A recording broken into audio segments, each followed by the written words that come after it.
கோயில் கதவை திறந்தழைத்த திருவருளை சொன்னாரா? மாணிக்க வாசகரை எப்படி திருப்பெருந்துறையில போய் கொண்டிருந்தவரை இழுத்து ஆட்கொண்டார் ஆத்மநாதர். அப்ப சிவன் ஆத்மாவுக்கு நாதன், ஆத்மாவுக்கு நாதன்ல. கடுவெளி சித்தர் அந்த இடத்துல அப்படியே நிற்கிறார். பார்த்தா அப்பதான் அவருக்கு ஞான கண்ணிலே உணரப்படுகிறது, அங்கே அந்த மகாகாலேஸ்வரருடைய ஒரு பகுதி அங்கே இருக்கிறது என்று அங்கேயே அமர்ந்து விடுகிறார். அமர்ந்து பலகாலம் அவர் தவம் இயற்றுகிறார். தவம் இயற்றி அங்கேயே சமாதியும் ஆகிவிடுகிறார். பிற்காலத்திலே அங்கே ஆகாசபுரீஸ்வரர் திருக்கோவில் எழுப்பப்படுகிறது. பெருமக்களே, கடுவெளி என்று சொன்னால் நான் முன்னாடியே சொன்ன மாதிரி அது வெட்ட வெளி, சிதம்பரத்தில் உள்ள ரகசியத்தை போன்றது. அங்கே என்ன ரகசியம் என்று சொன்னால் வெட்ட வெளி ரகசியம்.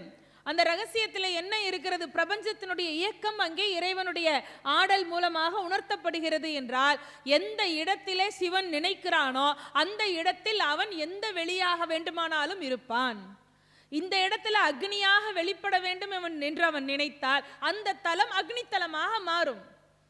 திருவானைக்கோவில்ல அப்புத்தலமாக இருக்க வேண்டும், வெளிப்பட வேண்டும் என்று தண்ணீராக வெளிப்பட நினைத்தால் அங்கே அவன் தண்ணீராக வெளிப்படுவான். ஆகாசமாக வெளிப்பட வேண்டும் என்று சிவன் முடிவு செய்தால் ஆகாசமாக வெளிப்படுவான். அதற்கு பெரிய இடம் இருக்கணும்னு அவசியம் இல்லை. சிறிய அளவிற்கான, மனம் அளவிற்கான, ஒரு பிடி அளவிற்கான இடம் இருந்தால் கூட போதும். அந்த இடத்திலே கடுவெளி சித்தர் தன்னுடைய சமாதி, ஜீவ சமாதியை அமைத்துக் கொள்ளுகிறார். ஆகாசபுரீஸ்வரர் திருக்கோவில் பின்னாளிலே எழுப்பப்படுகின்றது. பெருமக்களே, அந்த இடம் எங்க இருக்குன்னா, நம்முடைய தமிழகத்தில் கொள்ளிடம் ஆற்றங்கரையில திருவையாறு இருக்கு இல்லையா, திருவையாற்றிலே இருந்து 3 கிலோமீட்டர் தொலைவில் இருக்கிறது கடுவெளி சித்தருடைய அந்த சமாதி. பக்கத்தில் இருக்கு. இந்த கடுவெளி சித்தரை ஒரு பாட்டு சொன்னேன்னா எல்லாருக்கும் ஹை இவர் தானா அப்படிம்பீங்க நீங்கள்லாம்.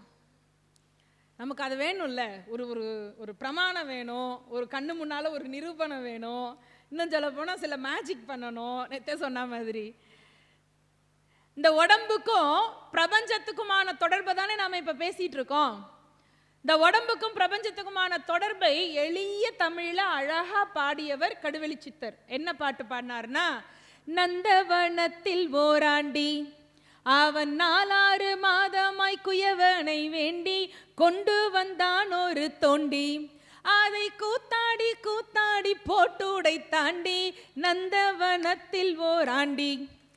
இந்த பாட்டை எழுதியவர் கடுவெளி சித்தர் தான். எனக்கு கைத்தட்ட வேணாம், கடுவெளி சித்தருக்கு கைத்தட்டலாம்.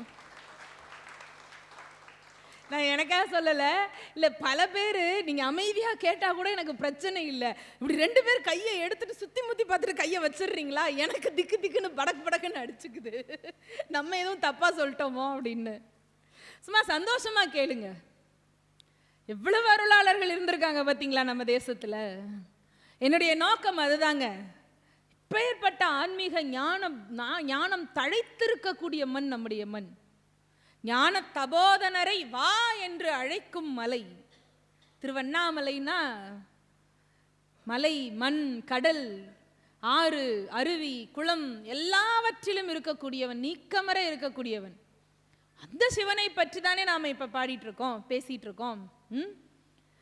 ரொம்ப அருமையான இந்த சிவமந்திரத்தில் இருக்கக்கூடிய பெரிய ஒரு தைரியம் என்னன்னா, சிவன் சொல்லியாச்சுன்னா போதும், காலத்தை அவன் நிறுத்தக்கூடியவன். நேத்து சொன்ன காலத்தை ஆளக்கூடியவள் காளின்னு. அவள் காலத்தை ஆளக்கூடியவள், ஆனால் காலத்தையே நிறுத்தக்கூடியவன் சிவன். கால சம்ஹார மூர்த்தி, காலனையும் அழிக்கக்கூடியவன். இதுதான் இவனுக்கு வாழ்க்கை, இதுதான் இவனுக்கான ஆயுசு என்று இருக்கக்கூடியதையும் நிறுத்தக்கூடியவன் சிவன். அப்பேற்பட்ட சிவனடியார்கள் ஓம்காரத்தை தாண்டிய ஒரு பெரிய ஒரு சக்தி சிவனுடையது. அதனால தான் ஓம்காரத்துக்குள்ளே தான் இந்த ஐம்பூதமும் இருக்கிறது. ஓம்காரத்திற்குள்ளேதான் இந்த சராசரம் இருக்கிறது. ஓம்காரத்திற்குள்ளேதான் உயிர் இருக்கிறது.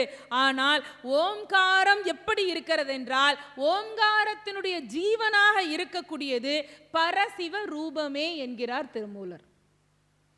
ஓம்காரத்துக்குள்ள உதித்த ஐம்பூதம், ஓம்காரத்துள்ளே உதித்த சராசரம், ஓம்காரதீத துயிர் மூன்றும் உற்றன, ஓம்கார ஜீவன் பரசிவ ரூபமே என்று சொன்னால் மற்றவையெல்லாம் ஓம்காரணத்தினால் பிரணவத்தினால் இயங்கக்கூடியது. அந்த பிரணவத்தை இயக்கக்கூடியது சிவம். இப்போ இன்னொரு ஒரு சித்தரை பார்க்கலாமா? நம்ம பார்க்கலாமா வேணாமா? பார்க்கலாமா? அவசியம் பார்த்துடணுமா? நம்ம இன்னொரு ஒரு சித்தர். இந்த சித்தர் எப்படின்னா, நம்மளை யாராவது வசதியில் குறைச்சவங்கன்னு சொன்னால் கோபம் வராதுங்க. உண்மையிலேயே கோடீஸ்வரராக இருப்பார். அண்ணன் பாவங்க, கஷ்டப்பட்டு உழைக்கிறாருங்க, ரத்தத்தை வேர்வையாக சிந்தி உழைக்கிறாருங்க, பாவங்க அப்படின்னா, ஆனாலும் கஷ்டப்படுறாருங்க பொருளாதாரத்துக்கு அப்படின்னு சொன்னால் கை நிறையா காசு வச்சுருக்கிறாலும் அம்மா ஆமாம் ஆமாம் அப்படின்னு கம்முன்னு இருப்பாங்க. தானே? இதெல்லாம் இல்லைன்னு சொன்னால் நம்ம ஆட்கள் அமைதியாக இருப்பாங்க. ஆனால் யாரையாவது பார்த்து உண்மையிலேயே அவன் அடி முட்டாளாக இருந்தால் கூட, இந்த இருக்கார் பாருங்க கொஞ்சம் கூட அறிவே கிடையாதுங்க, சரியான பைத்தியம் அப்படின்னு சொல்லிட்டு மட்டும் நீங்கள் நகர்ந்துட முடியுமா? அப்போ தான் அவர் நிஜமாவே பைத்தியமாவார். அந்த பைத்தியத்தை வெளிப்படுத்துவார். நம்ம போகிற போக்கில் சொன்னாலும் கூட அவர் வெளிப்படுத்திடுவார். அதை இந்த புத்தி பெறல்றதுன்னு இருக்குல்ல, அது ஒரு பரிதாபமான நிலை தான். நம்மெல்லாம் புத்தி சரியா இருக்குன்னு நம்பிக்கிட்டு இருக்கிறோம், சரிதானுங்க?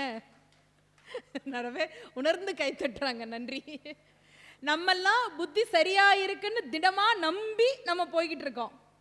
ஆனால் சில பேர் பார்த்தீங்கன்னா மாற்றுத்திறனாளிகள், இந்த மூளை வளர்ச்சி குறைவாக இருக்குன்னு நம்ம சொல்கிறோம் இல்லையா, அவங்களெல்லாம் பார்க்குற போது ரொம்ப பரிதாபமாக இருக்கும். ஆனால் என்னன்னா அவங்க உலகத்தில் சந்தோஷமாக இருப்பாங்க.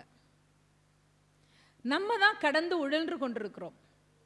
இந்த புத்தி தடுமாற்றம் அடைந்தவர்களுக்கு மலையாளத்தில் ஒரு பெயர் உண்டு. அதற்கு பேர் பிராந்தன் அப்படின்னு பேர்.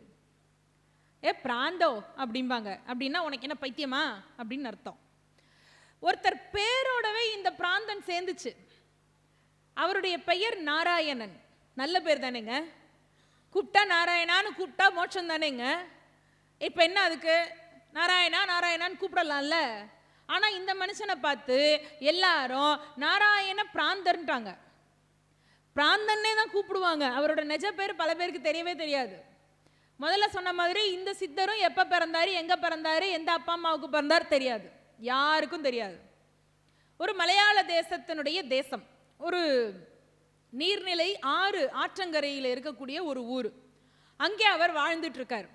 அவர் என்ன பண்ணுறாரு, தினம் அந்த காட்டில் அந்த வயல்வெளி அந்த பக்கம் பார்த்தீங்கன்னா ஆறு ஓடிட்டு இருக்கும். அங்கே விவசாய வேலைகள் ஒரு பக்கம் நடக்கும், ஒரு பக்கம் காட்டு வேலைகள் நடக்கும். அங்கே இருக்கிற மரத்தடியில் தலையை வச்சு, கல்லுதலை தலையை வச்சு படுத்து தூங்குவார். காலங்காத்தால பொழுது விடியும் பொழுது பட்சி இனங்கள்லாம் சத்தம் கொடுக்குமா, சத்தம் கொடுக்கும்போது இவர் முழிச்சுக்குவார். மனிதர்களுக்குள்ள இயல்பு அதுதான். இப்போ டாக்டர்ஸ்லாம் சொல்கிறாங்கல்ல, உங்கள் பாடி கிளாக்கை வாட்ச் பண்ணுங்க அப்படின்னு. நம்ம இந்த கிளாக்கே வாட்ச் பண்ண மாட்டேங்கிறோம். பாடி கிளாக்கை வாட்ச் பண்ணுங்க. ஏன் இப்போ நான் யாரை கேட்டாலும் எல்லாரும் நான் 7 மணிக்கு மேலே சாப்பிட்றதில்ல, 7 மணிக்கு மேலே சாப்பிட்றதில்ல, இது எல்லாரும் சொல்கிறாங்க. ஆனால் எங்களுக்கெல்லாம் அது முடியறதில்ல. சொற்பொழிவு முடிச்சதுக்கப்புறம் தான் கவன்னு பசிக்கும். சரி இருக்கட்டும், மாசி என்ன வீட்டில் டிஃபன் இருக்கு. சரி, ஒரு விழிப்புணர்வு வந்தால் சந்தோஷம் தான், எல்லாரும் ஆரோக்கியமாக இருக்கட்டும். மனிதனுடைய இயல்புங்கிறது அதுதாங்க.